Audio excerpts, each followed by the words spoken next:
crowdfunding, and it's such a really self-fulfilling prophecy in the worst way when you see that some groups, like women-owned companies, get less funding. And by the way, thank you, everybody who invested. I was telling Maria, Cal's very cute, isn't he? Cal, you would invest in our company if you had money, wouldn't you? Mm-hmm. Oh, good answer. Good answer. How much money would you invest? Sometimes, if some of you, we sent you a bunch of messages, it's because I get messages every day. I told Maria from like Bath and Body Works and these various political campaigns. And I said, we should do that because people need to do stuff and they get busy. And, you know, like the American Statistical Association, my membership expired and I got to get back on that. But I'm busy and I mean to do it. But then what were you saying, Maria, about this sending out the emails? Yes. Well, I said, can you hear me? Yeah. Okay, and I was saying, I said that my thing is, I love the people, you should do this, right? And there's reasons why these big multi-billion-dollar companies do things. I don't disagree, but as I told you, the people who are sending out the buy this email are not the same people who are selling the actual hand sanitizer, wall designing the labels, wall formulating what it should smell like, wall designing the shop layouts. So yes, all of these things that big companies do that make lots of sense and reasons why people do them, they're not necessarily practical advice to give to small companies where everybody's probably doing multiple things already. So yeah, it probably does work. But you know what else works? Having $1 billion market, $100 million whatever marketing budget, that probably also works. So And it's true. It's like, if you imagine small business, just imagine like Elon Musk, not a fan, but the guy who runs Tesla, right? If he was running out to the Tesla dealership and trying to sell people cars, and then just running back into the factory, making some of those cars, and then he was like getting on Twitter and telling people to buy the cars, and then he was printing out flyers the dealers had, and he was running back to the dealership, and yeah, that's kind of like us. That's creating a small business. So that's the way it is. So yeah, while it probably does work for them, it also helps to have a lot of money. And we're not even looking for a lot of money. We're just looking for a bit of money. But the other thing, and I don't know, Maria, maybe I'm just a louder person than you. Maybe something. What I was going to say about that too is, the idea of doing the WeFender, we've gotten a lot of press lately, and Maria always cringes when I say this, but the idea behind doing this WeFender is go out and get 5,000 people to give you $100 as opposed to 5 rich douchebags to give you $100,000. And first of all, number one advantage, you don't have to deal with rich douchebags. And number two advantage, though, is then you have 5,000 people that you've contacted and know about what you do. And that's actually really been a good thing that paid off for us, because whoever send this out to your friends, those of you have friends, because those of you that don't have friends, because you don't help people out, making new games lately. What? And those of you who don't have friends, maybe it's because you don't help people out by forwarding on useful information. That's right. You don't have friends because you don't pass on important stuff to them, right? So, but yeah, I think the one underappreciated,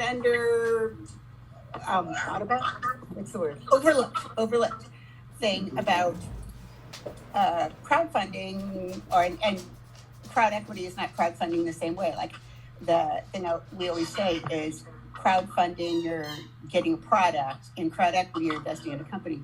But the advantage of it is then more people hear about your company. Like people always say, well, why don't you just get Rhonda to invest? Well, actually, she did invest early on. In fact, a few people when we very first started invested quite a bit in our first seed round. So yay them. Thank you for that. But when you do something like a community round and you're telling everybody, hey, we have this product, then it gets passed on, and we've had more leads for building new games and in the last month than I think ever. So that whole thing about talking about your company gets you more visibility. We were on Minnesota Public Radio, AnnMaria, in the newspaper in Minnesota. Yeah, at the International Society for Technology and Engineering, so all kinds of stuff. Yeah, Education Week. So yeah, that's one of the reasons too for not just trying to get one high net worth person to give you money, is that you want more than one person to know about your products. And other cool thing, but if I you know a lot happen of my to be friends, a high net worth person on this Facebook Live, feel free to let me know. Maria always says that. I would say, I don't want money from 5 rich douchebags. She's like, hey, if you're a rich douchebag, call me up. We'll be friends if you invest $100,000. That's her minimum, though, is 100. Well, actually, there are people, too. That depends on how terrible you are. Like, if you're only moderately like a douchebag, then it's lower route. But if you're like a full douchebag, in which case maybe you're in, there's a certain amount of money where it's not worth dealing with you. Oh, but what I was going to say too is that the blocks, the stuff we were talking about to make games faster, have been really working. We're doing this financial literacy game, and I am whipping through it. So that's pretty cool. Yay! Like, it's best when the things that you say you can do, you really can do. That's a big thing of our brand. Instead of saying like, it could maybe do these 50 things, no, we really can do all the things that we say that we can do. We're not. Yes. I'm actually working on this grant report for the Growing Math Project, and it's pretty cool because I often feel like, it's that old saying that people overestimate what they can do in a day and underestimate what they can do in a year. And very often, at the end of the day, literally at the end of the day, not that phrase that people use continually all the time. I always think, I meant to get more done, I meant to get this done. But when I'm sitting down looking at the, what we really got done in the Growing Math Project, it's pretty cool to see that all those things we promised, we actually did. Woohoo, yes. Let me see these comments here. This is the company that Leah interns for. She is the best. Hopefully our other interns aren't watching this because I know our quality assurance the other ones just started today, so they have a bar to reach for. Okay. Well, we have had other interns, a lot of them in the past. I thought you meant the one today that we have working right now in the office. Yes, we have a couple new interns started today. But anyway, he said, I know we're not supposed to have favorites, but Aaliyah is my favorite. So she's very conscientious and very on top of things. Yes, everybody should consider investing. Thanks, Mike. Frank's opinion is that everybody should consider investing as well. Stop. So, yeah, that was mostly just to let you know that we were thinking about how with the lack of funding that women-owned and minority-owned businesses get, it's really a self-fulfilling prophecy. And it's not that did you know, you probably did know, that 97 to 98% of investor funds every year go to businesses founded by men. And I don't know what percent go to white men, but I'm sure it's a very large percent. And when you see that that's who gets funded, and those smaller companies that aren't getting funded are trying to do everything with 10% of the money, and then you say, we know who succeeds. Well, who succeeds are the people who invest in. So, yeah. But we are bucking that trend. Woohoo! Yeah, and we're doing good things like hiring within our communities and creating opportunities, and we're, like I said, doing all the things that people talk about being important and valuable, and we are actually doing all of those things. So, and trying to do the best that we can, not just, hey, let's make a $1 million and not really care about how we do it or where we get there or what we do in the process. I think for us, it's really, like you said, from the beginning, beginning school almost to all the way through, we're trying to make a difference. Right. Make games that where characters look like the kids and have employees that look like kids, and all the way through, like Maria said. And we're doing at the moment 2 new games I'm super excited about. We're finishing, like I said, we're ripping through it with these 7-gen blocks that let us make games faster. So it's really cool when you promise things to investors and it turns out to be really true. So I mean, because it's like, it's honestly like if you're coaching or you're competing, you could try your very, very, very hardest, but you can't guarantee you're going to win. And so in this case, when things are coming out like we predicted, that's fantastic. And yeah, so we've got a financial literacy game called Kipton that's coming out that I started on today, and we're zipping through that. And then we have a game we're doing with Warm Springs that we are just building the backbone of that. And both of those games will for sure be out in the next, before school starts. So that's pretty cool. And then we had a new game, Disaster Deduction Detectives, that came out in the last month. And then we did updates for Make Camp Dakota, Make Camp Navajo, and the Crossroads games, Make Camp Bilingual, Make Camp Ojibwe. All of that since May. So yeah, zippy. So is there anything else that I should say, Maria?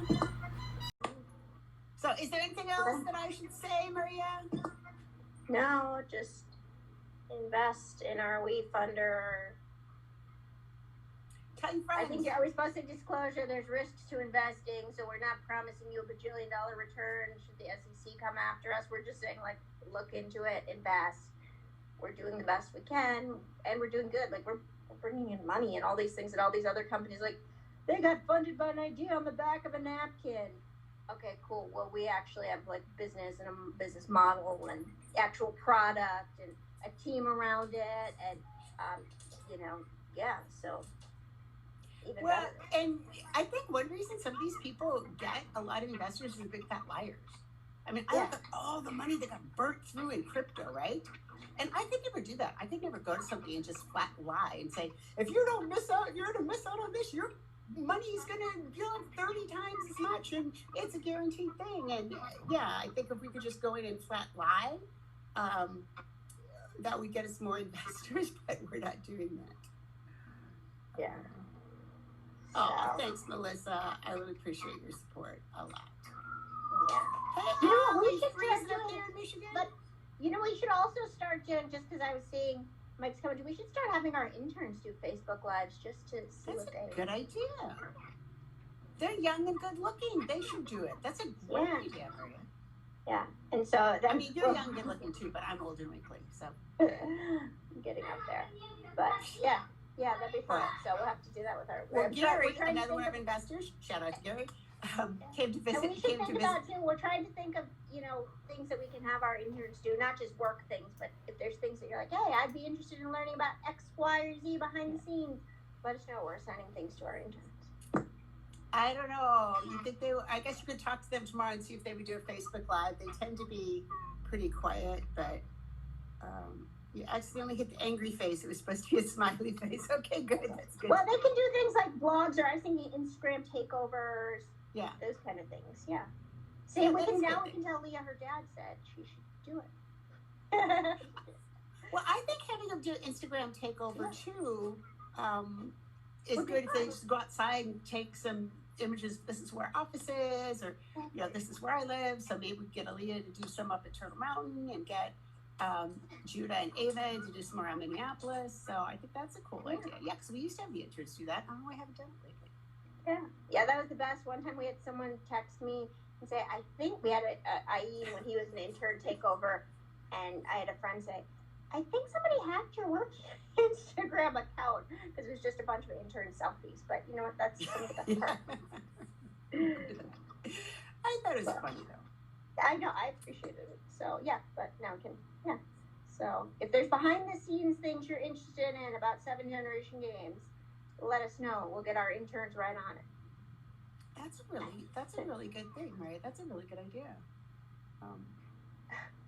Like you're surprised? We used to have a Snapchat, a 7-Gen intern Snapchat, but that's when Julie was working for us, and it was a lot of people trying to ask Julie out. So we're gonna go back to that.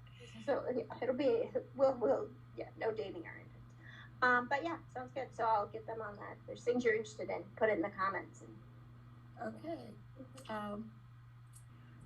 Alrighty. Well, anything else, Maria? Because I'm gonna go back and work this financial literacy game that we're looking No, I think I have to go feed my children anyway. So it's probably ice cream for dinner now as a result of doing this. So these are the sacrifices that I make. Well, I have not been, tagging publicly some of the people that invested, because like one of my friends said once he invested, then he got a bunch of emails from other people saying, hey, do you want to invest in my company too? Because I see you're an angel investor. And he's like, no, I invested these people because I know them. I think they're smart, but I don't know you, random person on the internet. So I haven't like tagged a lot of people personally, but just do know, we didn't send you emails. If you got an email that came from me, it was really from me. If you got an email from Maria, it was really from Maria. It wasn't like, a MailChimp fake thing. Some person, you know who you are from Fort Berthold, said if it's really you, what's the secret password? So I sent him things that only I would know. I mean, they weren't like real personal things. They were like, what you grow in your farm kind of thing. Not like, I know what you did at band camp. I know where the bodies are buried. All right. Okay. Well, back to work. But thank you, everybody, for your support. And yes, next time you see that small company, realize that if we're texting you and saying, hey, tell your friends about this WeFunder and invest in the company, it's because we don't have under $1 million. And it's usually me and Maria doing it in between writing code and in between, running kids to soccer and then coming back and doing more game design and then doing tech support for the schools and then answering calls and writing lesson plans and doing training. So, yeah. But hey, we like it because it is much better for you than selling overpriced yoga pants and delivering groceries faster to people who are, living in Silicon Valley and too lazy to go buy their own groceries. So. All right. Peace out, people of the internet. Until next time. All right, people of the internet, mi gente. Hasta luego.